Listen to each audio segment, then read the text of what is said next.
Hello আমার বন্ধুরা, সবাই কেমন আছো? আজকে রবিবার, আজকে নিয়ে এসেছি স্পেশাল একটা খাবারের থালি নিয়ে। স্পেশাল কিছুই না, খাসির মাংস।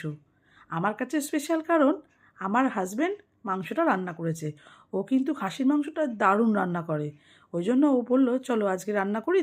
তখন যেই বলে রান্না করবে আমি বাবা ঝটপট করে রেডি হয়ে ভিডিও করতে শুরু করে দিলাম।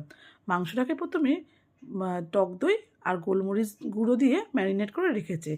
তারপর আদা রসুন কাঁচা লঙ্কা বেটে রেখেছে আর আলুটাকে ভেজে নিয়েছে। ভাজার পরে তেলের মধ্যে পেঁয়াজ কুচিটা হালকা করে ভেজে বাটা মশলাটাকে দিয়ে দিয়েছে। বাটা মশলাটার মধ্যে গুঁড়ো লঙ্কা, কাশ্মীরি লঙ্কা গুঁড়ো আর হলুদ গুঁড়ো দিয়ে মিশিয়ে একবারে পেস্টটাকে দিয়েছে।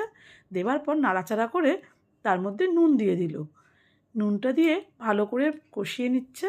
এবার কষাতে কষাতে যখন তেল ছেড়ে দেবে সেই সময় মাংসটাকেও দিয়ে দিয়েছে, ম্যারিনেট করা মাংসটা।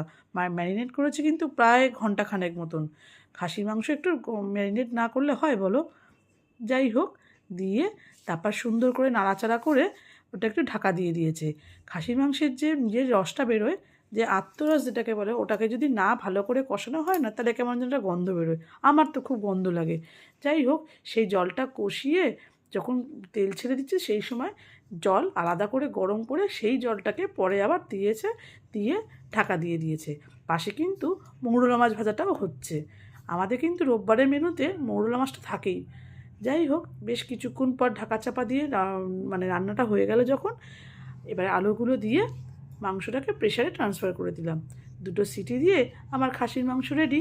আজকের থালিটা তোমাদের সঙ্গে আমি সকালেই শেয়ার করেছি। শুক্তো মানকচু বাটাও ছিল, যাতে কেমন লাগলো আমাদের সব জানিও।